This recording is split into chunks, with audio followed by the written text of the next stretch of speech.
Du er i øjeblikket en af de radioaktive og lytter til T-Radioen. Vores værter står klar til at give dig en smagsprøve på deres programmer og glæder sig til at møde dig. Vil du ikke gå glip af, når vi er live, så skynd dig at trykke på hjertet, så du følger vores side. Slå røven i sædet og giv en varm velkomst til vores næste program. Noise complaint! Hi! Oh, I thought, okay. What? Hi.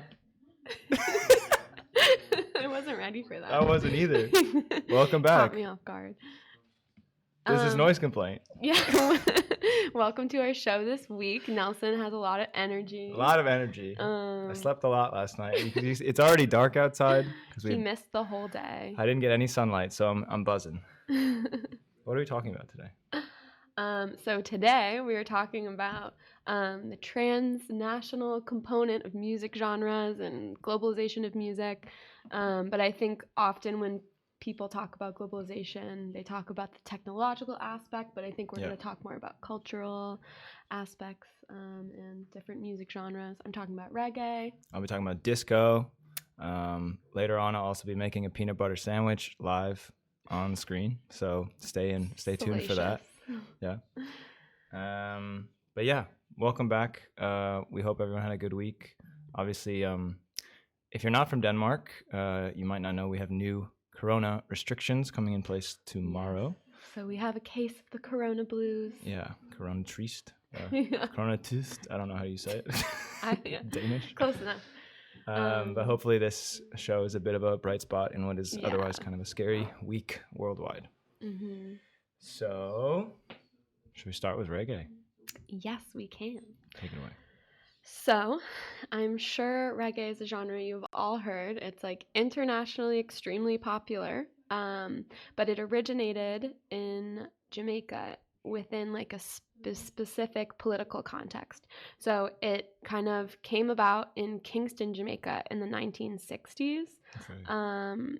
And it is like heavily characterized by its Rastafarian character, and Rastafarianism is a religion that slash like movement that originated in 1930s in Jamaica, and it's a big part of the Black cultural movement within Jamaica and now within the diaspora. But basically, Rastafari pledges a response for that African heirs should recover and rebuild their culture, and it's kind of like a religion that is against the suppression of the colonizers and European domination. Religion. Yeah, exactly. And Rastafarianism is characterized by like people who practice it, have dreadlocks and smoke weed and follow a specific diet that doesn't include pork or shellfish, I think, or some other things. But anyway, so my dad would love that.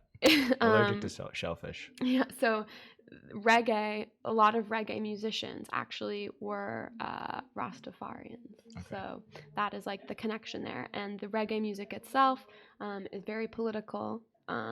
So the religion and the music genre were like heavily associated together. Cool. And so specifically, Rastafarianism relates to this religious movement that says an emperor of Ethiopia was the Messiah, and Black people are the chosen people, and they will return to the African homeland. Mm-hmm. And so I'm kind of talking today about how reggae music moved in popularity from Jamaica also to Africa. Okay. So this return is present in the genre as well. Interesting. Yes. So it's specifically reggae music. It's in popularity. It spread to the rest of the Caribbean, the UK, and Africa, and those are like the places where it became the most popular.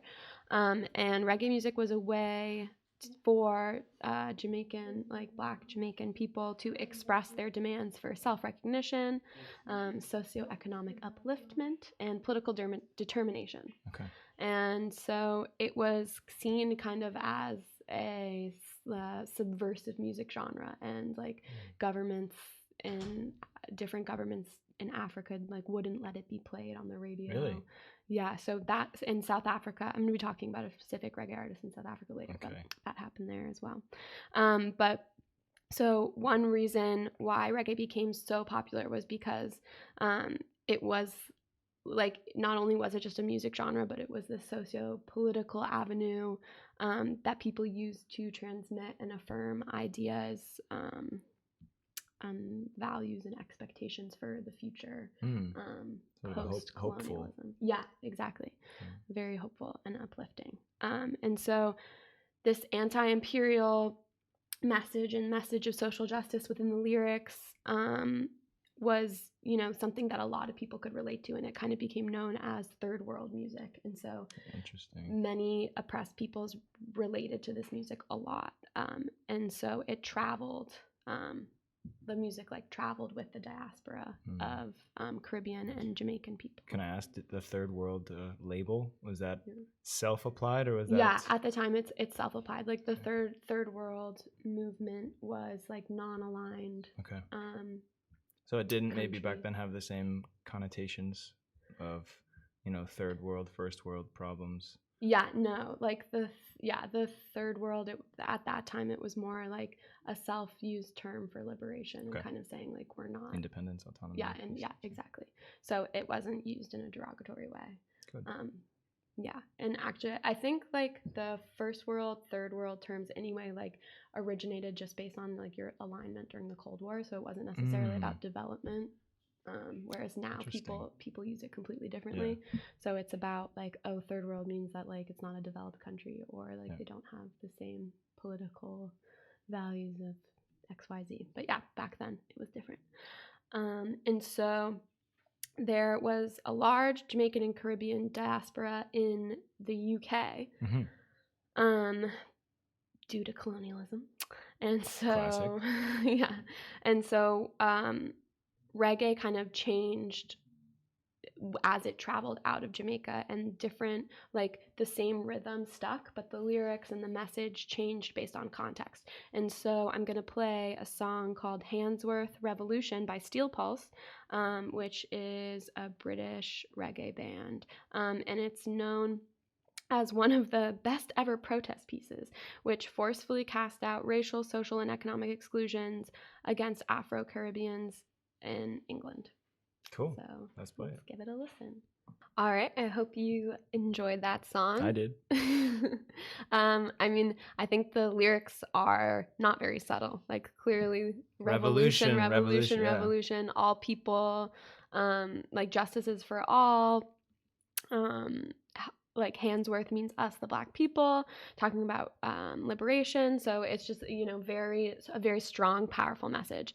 And so, I mean, that's an example of how reggae was used politically in England. And now we're going to jump back to the origins of Rastafarianism, I suppose, to Africa, where they want to return. I want to shout out Evan first. Yes, and also I want to give a shout out to Evan, my best friend, who is listening for the first time. We appreciate all the comments. Keep them coming. Yeah, the comments are great. So, okay, let's see. So how, may you ask, did reggae become so popular in Africa? I don't know.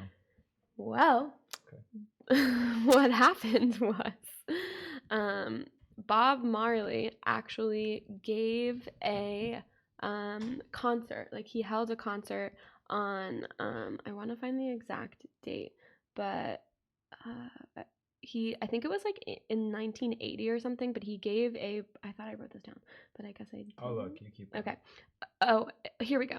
So the Bob Marley and the Wailers performed at the Zimbabwe independence ceremony in April 1980. And so clearly that's a political event, and they're singing this political music, and they kind of like, that was when reggae exploded onto the scene in Africa. I mean, obviously Bob Marley is extremely famous, but I think the fact that he played like at such a significant like independence event kind of like solidified that as the music of rebellion and like Black pride and Pan-Africanism in Africa, and its connection with the diaspora in the Caribbean.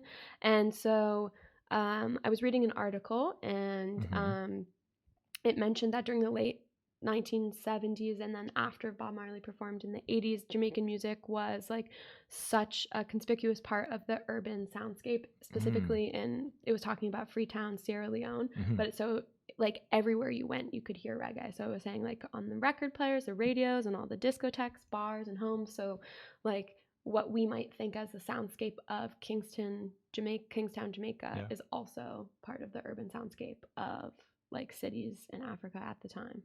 And so I think like, I don't know, I just think that's really cool that completely different context. Just transplanted like a total soundscape to a different continent.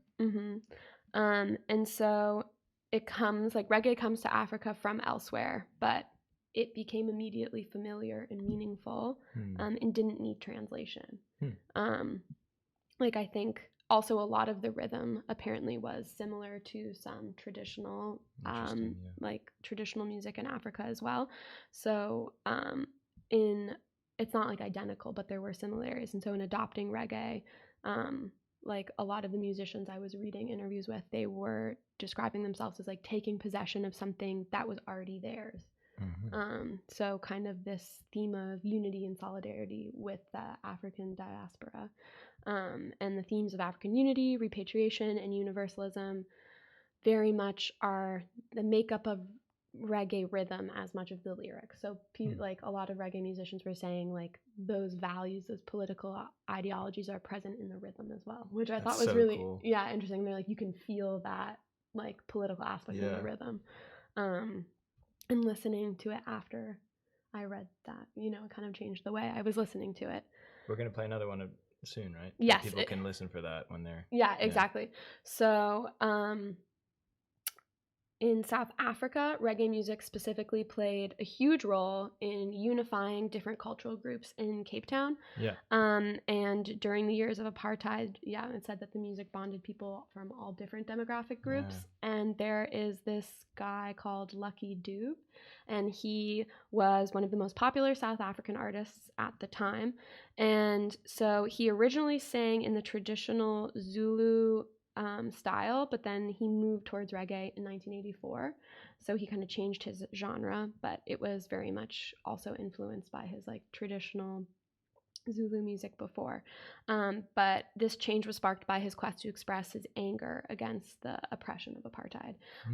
And he's been called, so the spirit of Lucky Dube's music and dance epitomize the spirit of Black liberation, and his lyrics have brought an original voice to reggae by chronicling the political and spiritual struggles of his South African brethren. So those were some like reviews at the time that his albums first came out. And when his first album came out, it was called Rasta Never Die. It was banned from radio airplay by the South African government, which then was all white. So there was also this racialized political aspect to it. So we're going to play Different Colors, One People by Lucky Dube. Okay. Wow. So before I hand it over to Nelson to talk about disco, I just want to mention like why I originally was interested in talking about reggae for this episode.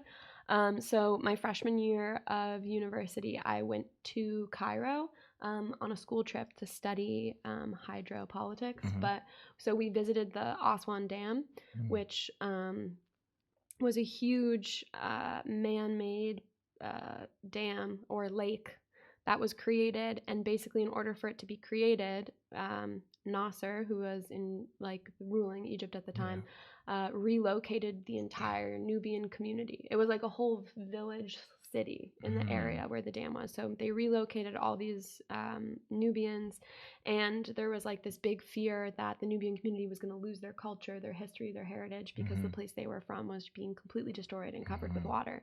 And so we were learning about that, but then as we were walking around the area and the new like makeshift housing that the Nubians were put into, there were Jamaican flags everywhere, flags with Bob Marley's face on them, and I just was like so surprised because I was in Egypt. I was like, why is like Jamaica such a big thing here?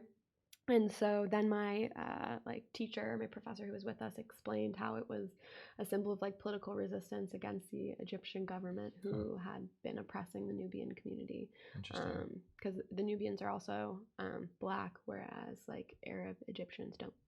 Well, they consider themselves white, so there is also this colonial aspect to it as well. So I thought that was super interesting when I first heard about it, so I looked into it for today's episode.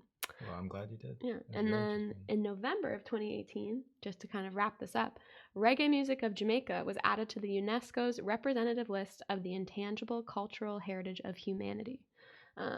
So that was like a big thing because the decision recognized reggae's contribution to international discourse on the issues of injustice, resistance, love, and humanity. So yeah, just a really powerful music genre that's message transcended place. Yeah, the resistance aspect is, I think, kind of a universal part of music.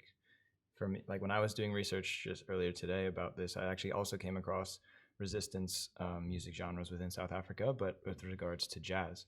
Okay. And we won't, unfortunately, have time to talk about this in depth, but also during apartheid, jazz became a very big force for kind of stirring up resistance and autonomy and feelings of community, especially among Black people in South Africa, because the white regimes there actually banned playing records and music that was in tribal languages. So a big part of their resistance was playing jazz and other types of music that included tribal language. And one shout out to a group that is not on Spotify, but it blew my mind this morning, is called Black Disco. And their music, especially their track called Night Express. If you YouTube Night Express by Black Disco, it's a really amazing sort of 10-minute jazz set. And that was a particularly important kind of piece of rebellious music during apartheid era. But we're going to move away from reggae into the world of disco. I love disco. Yeah, a lot of people around the world do, which is why we're talking about it. So disco, it'd be difficult to talk about or have an episode about international music trends and transnationality of genres without mentioning disco. And when you think of disco, you probably immediately, or a lot of us would think 1970s, nightclubs, dance beats, Earth, Wind, and Fire, Saturday Night Fever. And there is a very strong association with the United States with disco, but today we're focusing on sort of the international roots of a lot of genres like disco. The word disco comes actually from discotheque, which makes sense, and that's a term used to describe this type of nightclub that emerged in the 1960s, although some would point actually to Paris in the 1950s, 1953, Paris's Whiskey a Go-Go discotheque. Or even before that, you could talk about occupied Paris, occupied France during World War II, in which a lot of clubs would play jazz records. And they started playing records, which is important, right? They couldn't hold maybe live jazz concerts because of Nazi occupation, so they started to play records, which was part of the initial kind of movement of playing other types of records in clubs, not live music. And there are a few very important discotheques in the 1960s and 70s, particularly in New York City. So you've heard of Studio 54, probably. Crisco Disco is another important one, and The Loft. And The Loft is particularly important for this story. So at some point in 1973, there was this disc jockey named David Mancuso, and he was, DJing at The Loft in the 70s. In 1973, he was walking around in Manhattan and came across a West Indian album store, a record shop, and he found this record by a guy named Manu Dibango. And the A side, so sort of the front side of this record, was actually just a track celebrating the Cameroonian national football team. Okay. So that was one side. The B side was this song called Soul Makossa. And Mancuso, when he heard this B-side, when he heard Soul Makuso, probably, I imagine, kind of freaked out because it was so good. Brought it back to The Loft, to his club, started playing it a bunch.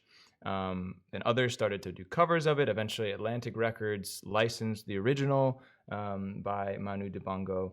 And I'll talk about why this song is so important. But first, let's listen to it. So this is Manu Dibango's Soul Makossa. All right, that was Soul Makossa. And so that song, like, immediately kind of reached the top 40 in the States. unfortunately, this year we actually lost Dibango, the artist behind that song. He died of COVID actually in March, which is sad.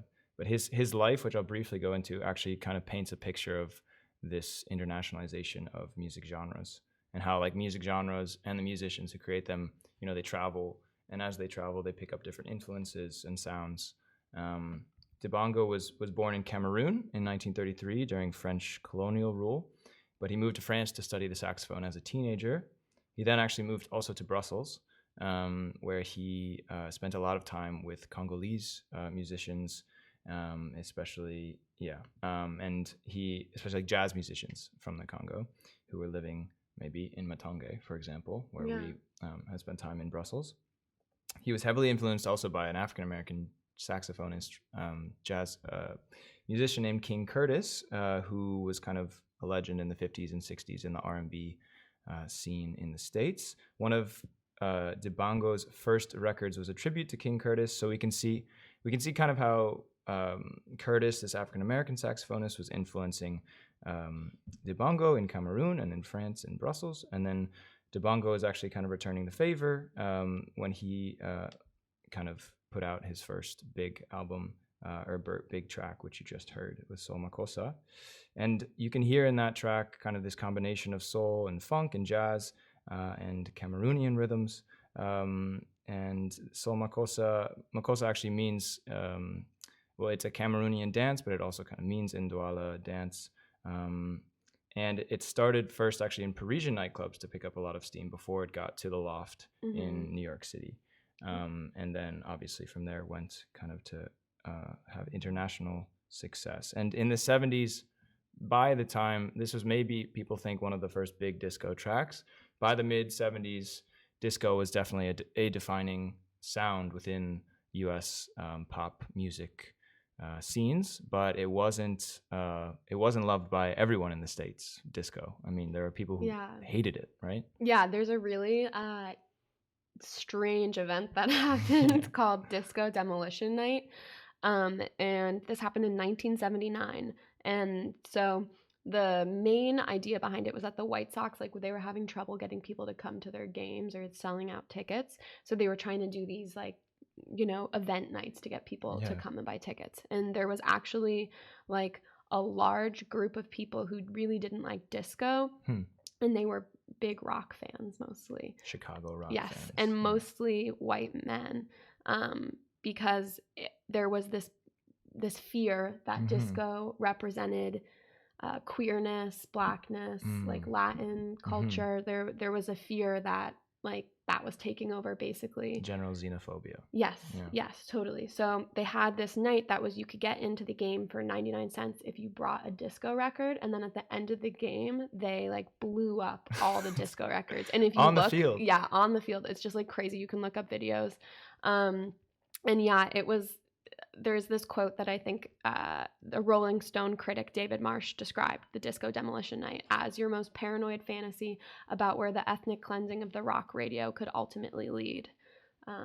So yeah, there was a big backlash against disco, and actually, unfortunately, after 1979, popularity of disco really did decline. Yeah. And you know, there's many reasons for that, but some say that Disco Demolition Night really was a catalyst for that. I don't know if that's true. Of course, the people who participated, they want to take credit for destroying disco. But it was really like an expression of bigotry against disco. That's crazy. I knew nothing about this. I'm a White Sox fan, or I used to be at least. It's a baseball team in the States, and I didn't know this story, and I'm ashamed in a way. Yeah, disco did reach this sort of decline in the late 70s, and part of that was bigger music industry recession around that time.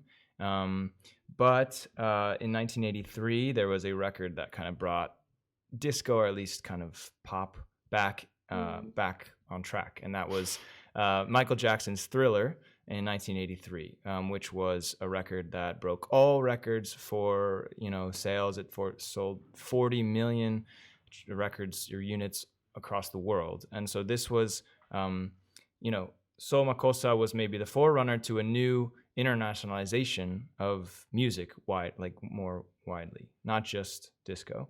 And it's interesting because there's another more direct relationship between Soul Makossa and that album Thriller. One of the songs, "Wanna Be Startin' Something," which is a banger as well by Michael Jackson, actually just straight ripped the part of Soul Makossa, like the lyrics.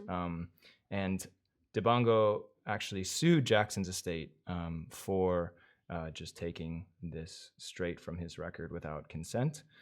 They settled that lawsuit out of court. But the 1990s more generally, when we get to the 90s, we start to see a full kind of takeover of the global music industry by five. Back then, there were five big record companies. Now there's kind of the big three, which are Universal, Sony, and Warner. Back then, there were five. But you can see even in the 90s, all five of these record companies were more or less transnational or multinational corporations. So even today, Universal, which you've heard of, it's majority owned by a French company called Vivendi and minority owned by a Chinese tech company, Tencent. They have a headquarters in Los Angeles and Santa Monica, but it's not actually American. Yeah. Oh, I didn't know that. Which would surprised me, which surprised most lovers of music that comes out of Universal. Sony Music, obviously Japan-based Sony. I mean, it's actually not completely Japanese. It was CBS Records, and then it was bought by Sony. And then also Warner, which is a public company, but has lots of kind of international deals as well. So if we want to talk, maybe we can after another song, about sort of cultural imperialism. This is a word used often to describe the spread of American or US-based music to the world.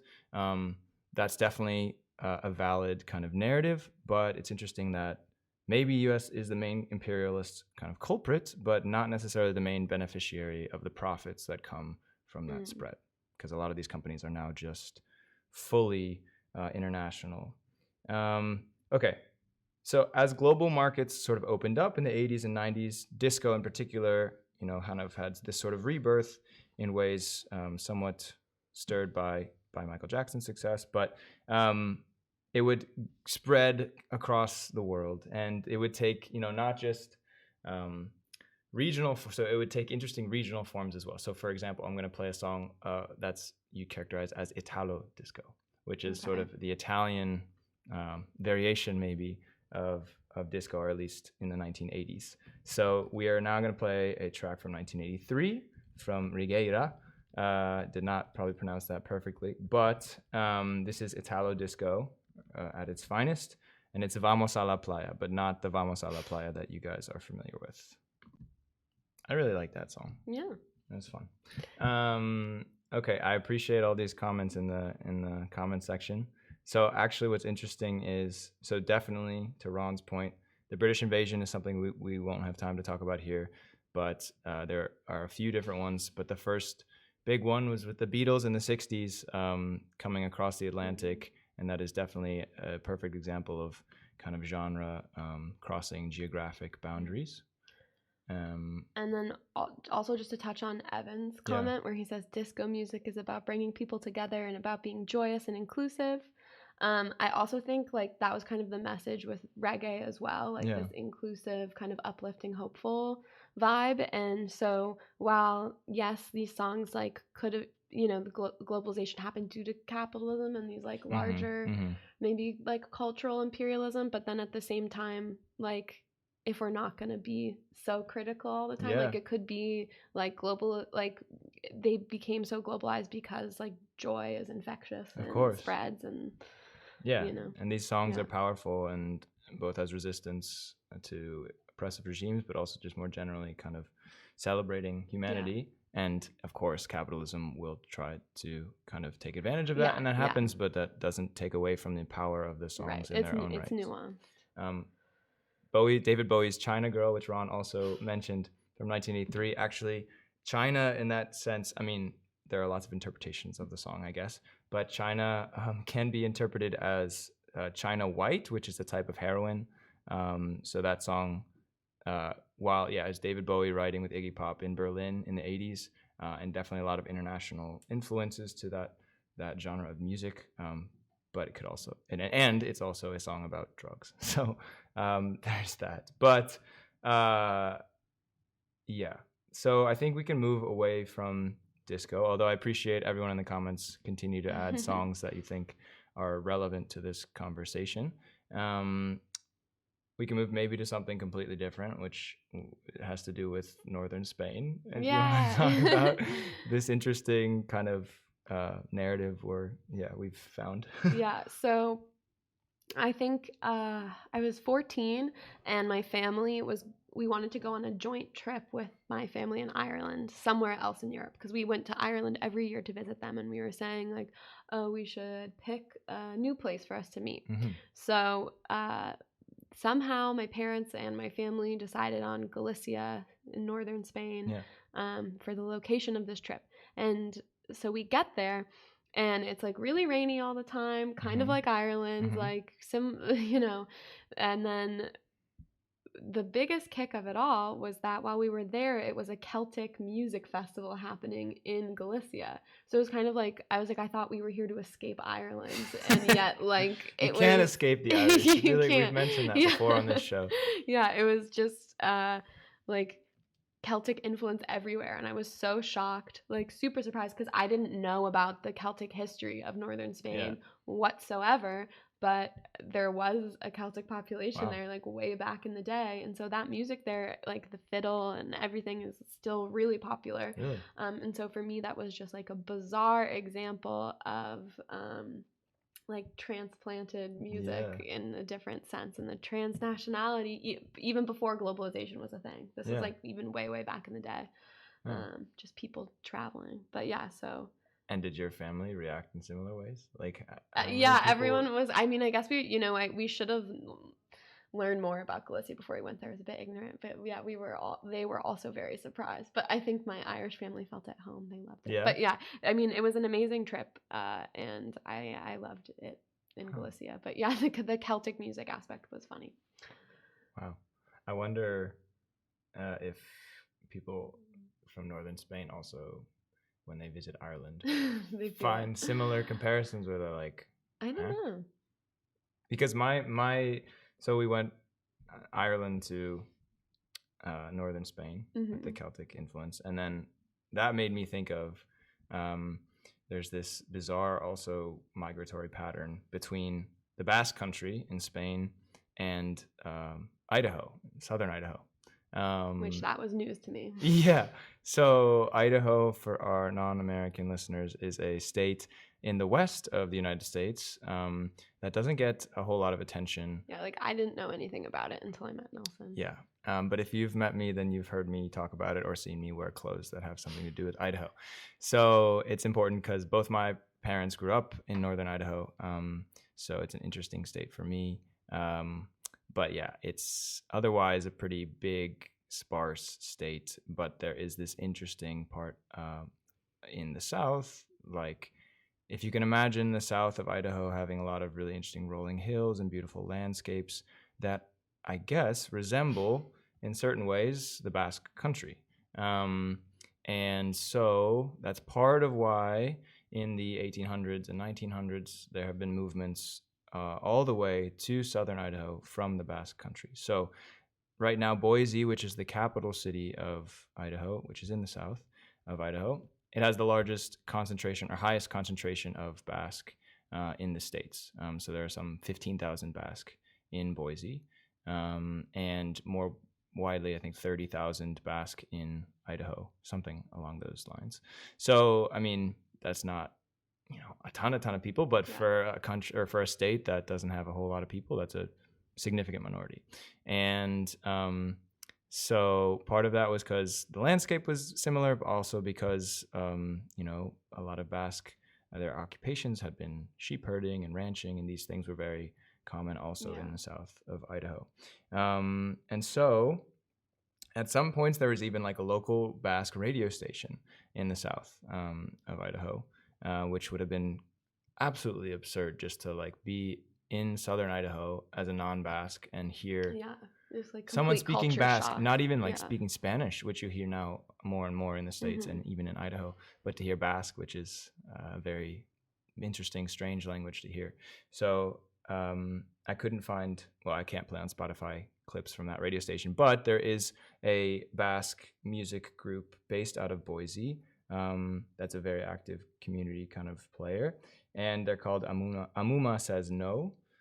So we have a song called Lao Te Latu from Amuma Says No. So this, if you can imagine, is a Basque artist who lives in, or Basque band living in southern Idaho in the west of the United States. I'm excited to hear you.